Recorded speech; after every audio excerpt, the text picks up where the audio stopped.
So I have Miss Erica with me today um, Hello. for a fun little combo. So Erica, I'm going to let her introduce herself in a minute, but Erica and I met through a mutual group that we are on with our mutual coach, Marley, who is fab, and I've interviewed her in various things, and she's been on the podcast, and she's, been in my look at this like beam of light all of a sudden coming in. Oh, that's That's awesome. like that's Yeah. shine day for you, my dear. Um, so it's like, and Erica. Oh,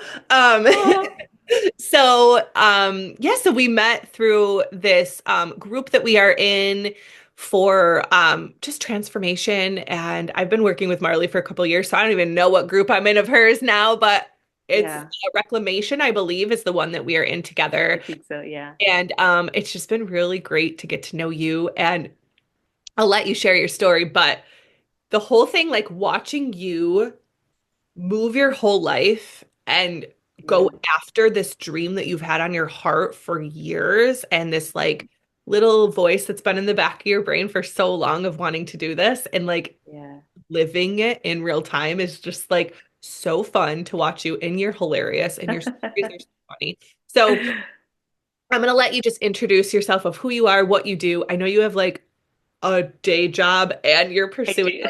other things, but I will let you take it away. So, Hi, everyone. I'm Erica Hernandez, and I'm like in this in the middle of this transformation, but I would say I'm an actor, I'm a content creator, um, and that's it. That's it. Even though maybe I'm not successful at it right now, I will be. As I'm saying, I'm in the middle of a transformation as I'm really pursuing my dreams and taking acting classes while I still have my day job because I need the money and I like the money. But I feel like overall, my whole life has been avoiding this dream, this calling.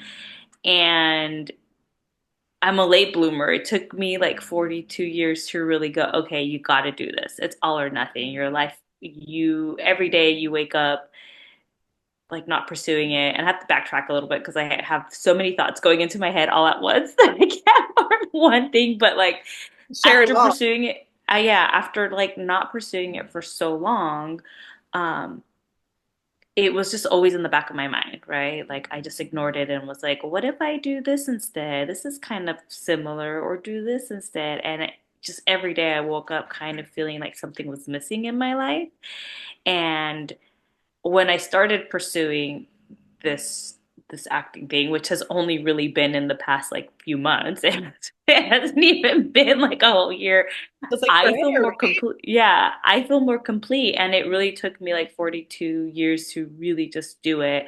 And even though I was scared, nervous, I did it because I was like, I know the life without this. And that is so miserable. And being in a space where other people are pursuing their dreams as well just makes me feel like home. Like, yes, this is where I belong. Like, we've all been told that we're crazy for wanting this, but we're over here doing our thing. And if I get hit by a bus tomorrow, at least I know I was trying. Maybe I never hit my goal, but at least I was trying, and that's like the whole point. Because working with Marley, one of the things she always says is that the goal is the excuse to go on the journey. yeah. So I'm in that journey, guys. I love it. I love it. But the biggest piece to this is you completely Mm. uprooted your life and moved. Yeah, So yeah, tell us more yeah, about that part, because you could have yeah, pursued acting classes anywhere, right? But you were like, yeah. my heart is, I want to go all in on this. I want to be an extra, and I want to then Hmm. grow into being a role, and I want to do Hmm. improv, and I want to Yeah, meet people and do podcasting and like yeah, have fun with it. And yeah. so you were like, if I'm gonna do that, I want to be in LA, right? Yeah, yeah. So I was living for a few years in Northern California. So I'm from Northern California. I came to school in Southern California, lived out here for 9 years, then moved back because of relationship. Don't do it, ladies. Don't do it. Or men, anybody, don't do it. Don't do it, especially if you know where you belong. Um, but anyways, I moved home and I was in a long-term relationship. And when that ended, I felt very lost because I really didn't I was living for that relationship. Like I gave up a lot of my hopes and dreams to be in this relationship. And because I had a little, I guess I have to backtrack a little bit because I think it's like really important for me to like talk about this before I get into how this whole move happened. It's such a long answer to a very simple question, but Oh, I love it. yeah, I got to backtrack to when I was like a kid. So like my whole life, I wanted to be a singer, I wanted to be an actor, I wanted to be famous. That was like the thing. Like I don't remember telling my parents this, but my mom tells me like you would just say I want to be a singer, I want to be an actress, but they always shut me down. I do remember this part. I do remember them telling me like people like us don't do that. So my parents are immigrants from Mexico. They didn't really speak a lot of English at the time. It was the Go 80s, there 90s. for. I didn't think I knew. Yeah, yeah, yeah. So it was like the 80s, 90s, right? No one really had the internet. No one really had computers in their house. What's a cell phone? It doesn't exist. Yeah. So they didn't know like how one gets into the entertainment industry. There wasn't the access to it for somebody that was low income, barely spoke English was was very minimal. And plus, like taking acting classes, dancing classes, anything in the arts is expensive. And so if the schools don't offer it, you don't get it. Right. And I do remember like being in band and like programs getting cut. So I like wasn't in band anymore. And so I was always like tiptoeing around the dream. But in my head, there was always this voice going like, you want to be a star. And I would just like have this like cool, just telenovelas in my head. Like sometimes I couldn't wait to go to bed because I wouldn't go to sleep. I would just make up these stories in my head. Never wrote it down, but it was like stories about me leaving and becoming famous and like meeting the love of my life. And it was all very dramatic because I grew up watching Spanish soap operas, which are like a little bit more dramatic than the English soap operas. But I thought I was going to get discovered. And my parents were super against it. Like, they're like, why don't you want to be a doctor or a teacher? Things like that. Like, they just were not supportive. So, my senior year in high school, I did take a few like drama classes and loved it. So then I decided that that was enough to get me into some theater program in schools. I got denied to mostly all the schools I I applied to except for one because they were like a newer school. They weren't like super new, but I guess in university years, it takes a while to build up momentum. So I think the school had been like 10, 15 years old, but a lot of people didn't apply to that school. And so I didn't even apply to that school. I applied through the UC system and I got accepted to that school in the theater program. And I was like, it's meant to be, which it was for different ways. Like I made my best friends there. So I go to this school and I start taking like the drama classes, and I wasn't very good at first. I was scared. I remember being scared. I remember just thinking, I don't belong here. This is all that subconscious stuff. I didn't know this stuff then, but I really felt other because just being somebody that came from a bilingual household, I always struggled with reading. I had like a really low reading comprehension skill. Some big words till this day, if I'm reading them, I'm like, Google, tell me what this is. I can't pronounce I it. do the same thing. Yeah, yeah. But it's like for me, I guess, for me, I felt like it was really bad. I always felt like I was slightly dumber than everybody, which not true, but it was just all these beliefs. And I mean, I couldn't handle the criticism, so I just kind of opted out for being just like a stage manager, a techie, like anything that was more behind, backstage stuff, behind the camera stuff was like, this is where I belong. So I did like lighting design and stage management, which I loved. But in my heart, I wanted to be on that stage. Um, so graduated, I ended up getting a job in commercial casting, uh, and as a casting assistant, and all my beliefs were like being thrown at me because I was working for like the Devil and Prada. You ever seen that movie? Yeah. She is way worse. Yeah, this person was way worse. Like always would yell at us for not getting tea. I remember one day I told her, hey, the printer is running out of ink. I ordered some yesterday, but it won't get here till tomorrow. Well, she was printing stuff, and Lord and behold, it ran out when it had when she had printed things because she wasn't supposed to be in the office that day. So I was like, oh, I'll just order some. I see that it's low. I'll order some. Should be fine. And we had another printer. So instead of her like just using the other printer, she comes in and like yells at us like, "You guys are fucking idiots! Like, I can't. Why is there five people working for me? No one can fucking do this." And I'm like, I literally told you that when I walked in so that you wouldn't be screaming at us, but she was screaming at us. Wild. Doesn't it blow your mind that people have like such disconnect from like reality? Yeah, Sometimes yeah, yeah. And so is what you're this I is couldn't, Kaya. yeah, yeah. And I at that point I couldn't take it anymore. Like, no, it took a while. That was one of the breaking points. But it was as I started getting better at my job, she started booking. We started booking more commercials to cast. So in the casting world, when you have two jobs, when you're casting for two commercials, it's a lot. Well, she was doing like four or five at one point, and everyone was scared of her. So anybody I hired as freelance would come to me for everything because everyone was scared of her. And I was just overwhelmed. And I remember talking to one of the production managers who like she was not a nice person because I got along with mostly everybody. Like we knew what was going on, so we would like help each other out. Like I made some friends in the production world. But this lady was just like, oh, she was out to get you. And I guess she complained to my boss, and my boss walks in, gets like inches to my face, like literally our nose are touching. I remember smelling her breath. I was tired. I worked all weekend. I was running on like 4 hours of sleep in 3 days. And she's like, you better get your shit together and she's like, you better get your shit together because of you. This production manager is giving us a bad name. And I remember being so pissed. Instead of her saying, hey, how can I help you?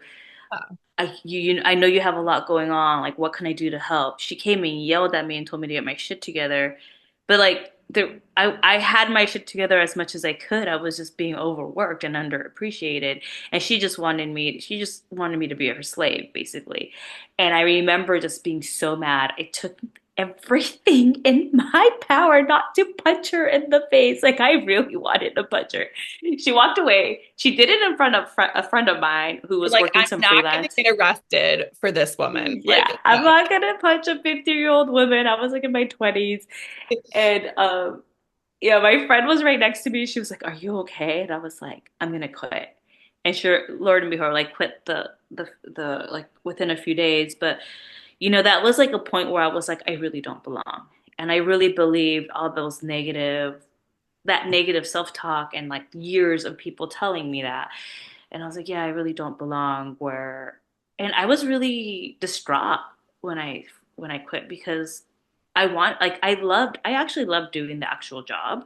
I thought it was cool to be around actors, like I just loved being in the industry and I loved being around creative people. And, if that's not a calling, I don't know what is, but I didn't know that stuff, right? And so did some odd jobs, went back home and went back to Northern California. And I just thought, this dream, everyone has this dream of wanting to be famous, wanting to be an actor. It will just go away. It'll just go away, right? Like it's just gonna go away as I get older. So I'm in this relationship, which I thought was fine. It was not fine, but that's another story for another day. And like I was in my late 20s when that happened. And then I got like a good job and I really liked the company and I liked the people. Um, and after a while, I would say like after 5 years, I started feeling stuck. Like, is this really all that life has to offer, right? Like I just was like we just wake up and go to work every day till we're like 60. Like something felt off for me. Like, and I didn't know what it was. And I was like, is this really all there is? Like, Yeah. yeah, like we don't get like a break. Like I kind of was like wishing like I was back in school. Like, in school you get a break and you come back and you get re-energized. But I was getting bored with like how mundane Yeah. life like was. And I was like, I don't think I'm meant for this. Like we work So 40 hours a week, yeah, get like, for the weekend. We yeah, work for Friday and then yeah, we get so we were I used to say before I went out and yeah, out on my own and my own business, um, I used to say like we work 90% of our life to enjoy 10%. Like hell no, Yeah. this is not how I'm going to live my Not, life. But yeah. it's a very intentional pivot, right? Very intentional shift of how Hmm. can I think I had to take on 100%, right? Hmm. And not do as much and then Yeah. start to make that shift of like, how can I? Yeah. Yeah, but it's Yeah. like so Yeah. Yeah. a shift. And yeah, and I just remember starting to have these conversations with my ex. Like I felt like something was wrong, and he was like he didn't get it. He was just like, "You're being spoiled. Like no one likes their job." Blah blah blah blah. And I was like, "What?" And like I believe that because that's stuff I heard from my family growing up, or people grow, because like I have a good job, I have a 401k, Yes, things like yes, that. yes. Oh, I have paid vacation, I have a profit share, and so just like these things, like I'm like, why am I feeling this way? And then like I discovered like I know MLMs have a bad rep, but I discovered Beachbody, and what I liked about Beachbody was that, and I didn't know this at the time, but it was because you could be creative posting videos on social media, and that's what really attracted me was like creating this content. And like for that I'm ever grateful for. I love some of their workout programs and some of their products, but I always hated the sales part of it. But being in that world and learning how to content create, which at the time was very new. A lot of people weren't doing it when I like started doing it, but I just like found it fun, and I ended up finding out that I was actually good at it, like especially editing videos, because I would have a friend message me. She's like, "How do you do that? How do you do that?" And I was like, "Oh, it's really easy. I got this app. Like, how do you not know?" Like, and I didn't realize because it was just like my calling or something that I'm meant to do that it was easy for me, and I thought it was easy for everyone, and for some people it's not. I was like, "Oh yeah, like I just go on this app on my phone and like do this and that. It's really easy." Like I was like the video editing whisperer. That's what I called it. It's like love whispering to me. it. But so I was doing that for a while, but and I was like, and in my head I was like, I'm gonna leave my job and like go full on and be a Beachbody coach. But because I didn't really like the sales part of it, I only liked creating content. It wasn't moving forward, but I felt really stuck. And so I started doing all these like started like finding a lot of like online coaches, started getting into that world. And that's how I met Marley. And met Marley, we did a call, and I forgot specifically what she asked me, but we did like the it was right after we did like our one-on-one like discovery call. There was just something about her I remember like that I really like gravitated towards, and she asked me like, what is it that I really want out of life? And I remember, I don't know what got into me, but I remember just kind of telling her like that I wanted to act and that it wasn't going away. So at the time I was 36. I'm 42 right now, so whatever, what is that? 6 years now. um, so I remember sending her a voice memo, like shaking, and I was like, "So this has been in my heart and on my mind this whole entire time. Like what I really like when I go to bed at night, what I envision is myself like in sitcoms and going to like, Jimmy Kimmel and being interviewed, or Trevor Noah, which he doesn't have a show anymore, but being interviewed about, you know, my show that I'm on or movie, and like it it just hasn't gone away. And I was like, I know this is really dumb because that's what I had been told my whole life, that I was like I needed to grow up. Even from my partner at that time, when I would tell him that stuff, he would tell me like, you need to grow up, you're getting old, you need to be happy with what you have, is what I was being told. um and and I remember she messaged back, and I went to the bathroom, put my headphones on, and was shaking, crying, because I was like, yeah, she's probably going to tell me I'm crazy. And when she started speaking, when I heard her voice, it was just this very nurturing Yeah. energy. And she's like, Erica, if that's been pulling on your heart, if that's been on your mind this whole time, it's because it's meant for you. Yeah. She's like, I don't have those visions or dreams. I don't have that desire. No. She's like, yeah. She's like, God put that in your heart because you're meant to go after it. And I remember just like crying, like, finally someone understood Yeah. me.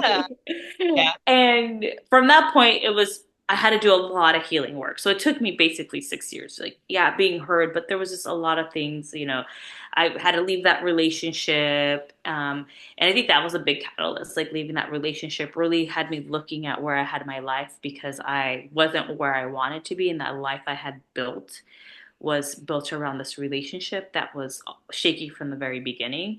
And so I really had to rebuild myself and really start trusting myself with that. So I stayed in my hometown for about a year and a half. And then in August, so I separated from my ex. We were together for 15 years. We weren't married, but separated from him in February of 2022. And it wasn't until September or end of August of 2023 that I moved to Phoenix. And I moved to Phoenix because every time, so it just felt like the path of least resistance. Um, I knew I wanted to be in LA, but every time I went and like looked at like apartments or properties, like it just didn't feel right. It was just like scary. And I was like, man, that feels really scary. I can't do it. And so Phoenix came into my life because I had a friend, or I mean, we're still friends. I don't know why I said had. I have a friend that at the time was going through a separation as well. And her place that she rented out, so she owned a condo that she didn't live in, but she rented out, became available. And she's like, hey, I'm doing some construction in there, would you like to come? Because I was visiting her during this like separation time, and I kind of was like, other than the summer, I was like, yeah, this is like kind of a cool place to visit. Like, I may want to relocate here. Again, avoiding my calling. And I went to Phoenix, and it was fun. I enjoyed it. I did CrossFit. I did stuff, but there was always that little in the back of my mind, like LA's calling, LA's calling, and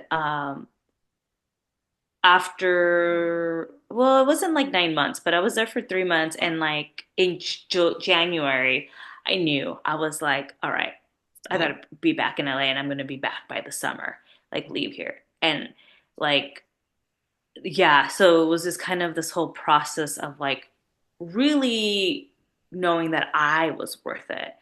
So this is when we had started working with Marley on reclamation. And I remember just journaling um, and in my journal, like an affirmation came up, like I'm worth taking a chance on. And at the time, I was doing like mirror work, where I like would say these affirmations, like stare straight into my eyes, and like tell myself that. And the first time I said that to myself, I just started bawling because I always thought like I just never felt like I deserved my thing, like what I wanted, and also like didn't feel like if I met somebody they would want to be with me because of my goals and aspirations, because that was in the relation. So as you could tell, my previous relationship was really toxic. But like because my ex had put so much he blamed so much of the relationship not working on the things that I wanted and the aspiration. I had that subconsciously in me, even though I knew it wasn't true. There's always that subconscious part that believes it because it's the only story thing I've seen. up. Yeah. Yeah, yeah. And so, I mean, I cried a lot. Like, like I would cry like every day because I was just like shedding and like I deserve this. So I just like started my process of going to LA, looking for apartments, and doing the thing. And like the reason why I signed up for reclamation was I was starting to get bored. Like I was in Phoenix and I was like, yeah, I enjoy my social time, but I feel like I'm stuck. I'm feeling that stuckness again, and I know that I'm not pursuing what I need to do in life. And so that's why I did reclamation, and I knew that I had to do the next big thing. Um, and I remember even at one point saying like, "Oh, it's not important if I don't move to LA."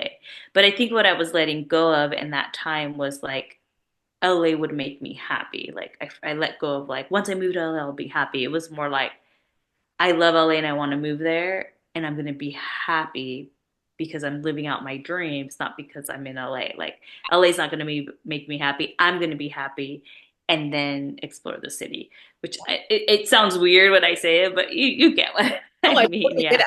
Yeah. I've had to do the exact same things. Like there's a Yeah. you can keep changing your surroundings. I did that on the career side of things where I like bounced Hmm. around a little bit to try to Hmm. like, and every time it was like a lateral move, right? Yeah. You Yeah. know, I became a senior, then I became a supervisor and a manager and like moved my way up. But it's Hmm. like every time I was like, yeah, this is not, it was like Yeah. shining a light on the things that Yeah. were not well Yeah. in my life, right? And it was Yeah. like Yeah. one of those things where you think if I just change this, if I just do this, if I Hmm. get the next thing, if I just get promoted, if I just get, Yeah. More relationship, money. Yeah. this like then I'll be okay, then I'll be happy. And it's like, no, there's Yeah. something internal that has Yeah. um Yeah. and then when you're at peace with that internally, anything around you can change. Yeah. You're still okay and you're still happy. Like, Yeah. you know, Yeah, yeah, yeah. happy anyway. Yeah, I think what I've heard before, and I've heard this more in like relationship talk, is that like a relationship doesn't make you happy, but it amplifies your happiness. So that's kind of how I felt with the city of Los Angeles, you know? But it was calling to me, right? It just really like called to me. So I found a place. I started, living here. And after I got over like the honeymoon period, I started to feel that sadness again. Like, oh God, what's going on? And I was really scared to take acting classes because I was doing improv, which I skipped a big part, but I was doing improv back in my hometown in Santa Cruz. I started that in 2021, I believe, which when that first class I took, I swear, like I was nervous getting there, but it was like excitement nervous. It wasn't like scared nervous.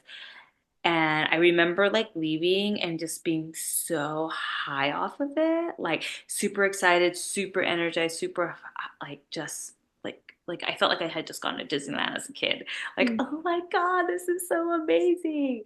And it was just because I was around people that were being creative, right? And that's kind of where I remembered like, yeah, this is where I need to be. Like I didn't do much improv when I was younger because I was so scared of everything. I was the point is not to be scared, but I was just so scared of it. I did a little bit, but the fact that like I went up there and like by that because I was older and didn't care anymore and lived a life without it, I really did well. And till this day, I'll go back to that class and like the teachers are like, oh, yay. And like people in the class would be like, oh, I love watching you perform. And like what was cool was like the cool kids in the class, the cool kids. So we're all like in our 40s and 50s. But the cool kids in the class would ask me to do scenes with them. And they were like the ones that are like good at improv that I would watch and be like, wow, they're really good. And I'd be like, you're asking me? You want to do like a scene with me? You want to perform with me? Like, I'm like, I feel so honored. So that like really gave me the ego boost or the confidence I needed to like do the next step. But back to like being back in LA, I started getting really sad because um, I wasn't I like was here and I was avoiding taking acting classes because I was just so scared because I was like, now it's like go time. Like this is real. And Yeah, that scared me yeah. so much. Like yeah, I talked about it. I wanted it the whole time, but like now that it was here, my body didn't know how to like feel about it because for so many years it was just like, oh, a dream way far up here. And I remember like that first acting class. Oh man, was I scared. Even for like the first like three classes, every time I went to class, I was like so scared. So scared. Um, And but I that's just finished. Yeah. it. Yeah. Did But it I at was doing it. Yeah. And then cuz like the first class I think I did well, and then the second and third one were like really horrible. And so by the fourth one, I think I did started like picking up and under like really learning how to do my lines, like like because basically I was starting from scratch this whole acting thing. So it's like it's a lot to learn. And I feel like these past two classes, so I'm done with the course. I just have to make up two classes, but I'll do that in the new year. Um, but I feel like the past two classes, I really started to like understand what I needed to do to prepare for scenes and like how to go about it in the script. And on top of that, there was a substitute teacher, and the way he taught versus the regular teacher was a lot different, and I liked his style more. And he actually brought out more of what I needed to perform better. And I was like, "Ooh, I'm gonna take another class with him, like a different class, you know." So Universe aligned for you on that. Like yeah, that never yeah, happened. It's like these yeah, doors that open up for you in this domino effect. yeah. Never know. Yeah, yeah, yeah. Because like I couldn't like I like the other teacher, but I couldn't. There was something off that I like. She's not the teacher for me. Um, like she's fine, but I think I needed somebody that was more in depth with acting because like the class was recommended because it was like on camera acting class. So the class was recommended for beginners, but didn't really feel like beginners because it was like what? And then so this other teacher he teaches like those really like fancy techniques. It's like this the what is it? There's the like they call method acting and all that. I don't think he does the method acting, but like method acting is like Christian Bale losing like 700 pounds to do Oh, yeah. yeah like and then they just stay in character. Like you hear what's his name, Day Lewis. What's his name? Something Day Lewis. Oh, is it Robert? Is it I Lewis? don't know. I know I know he's the last day. Yeah, I was like Day Lewis. The last part of his thing, like he just gets into character the whole time. Like that's considered method. But he teaches like other different methods that are like in depth as well. Like, um, but like understanding like, hey, um, you have to find also the right acting teacher. It's like finding the right coach. It's like finding the right therapist, the ones that know how to bring that out of you. And then also for me, like because it was like there was two classes that I just did horribly bad, and I hated my performance. And like instead of being like I quit because yes. I've already been in that life where I wasn't doing it, I really had to like dig deep and go, hey, Erica, you're still learning. This was your second and third class. Yeah. Like, calm down. You're gonna suck at it. You gotta, You're, yeah. yeah, you have to suck at it now so that you could get better. And plus, you get to learn with other people. And some of these people are really good. So that just means that you get to learn and observe from them and get to that level, you Amazing. know? Yeah, yeah. I just love this for you. I love your whole journey. I love that you are pursuing something that is like it's not crazy. It's not. No, It's not. no. And I think I'm so grateful to have met you through this process. Yeah, And yeah. people don't understand what I do either, right? And people, Yeah, yeah.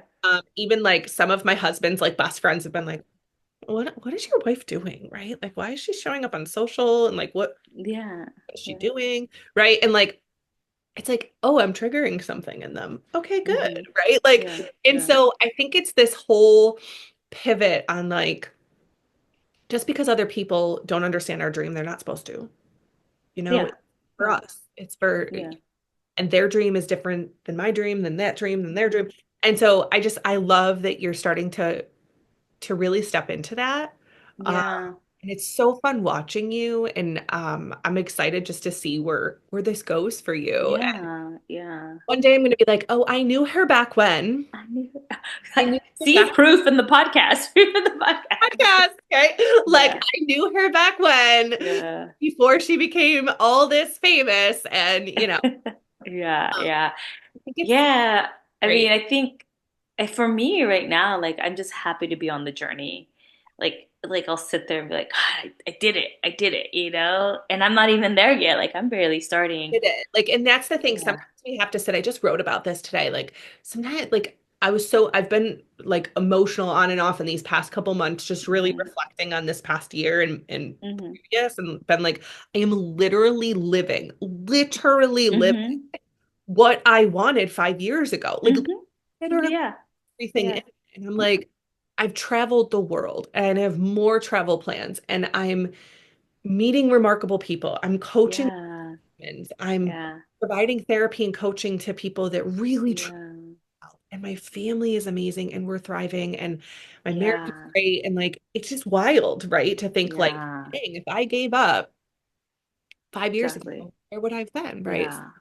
I'm so excited for you. Yeah. And we're gonna have to maybe do another one of these just for a Like update. follow-up update. But Yeah. we'll kind of end there. So everybody stay tuned for maybe part two of, your journey.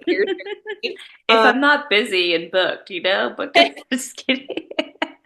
I'm gonna have to like come on. I'm gonna fly to LA and come on set and be like, "We've got 20 minutes. Let's talk." Right? Like, but as you're getting your makeup done, I'll be like, just tell me this on you and talking to the microphone. Um, yeah, that's so funny. Maybe that will be our. Maybe that will be Maybe. Maybe. Ooh, I love that. LA. Let's manifest it together. Yeah, yeah.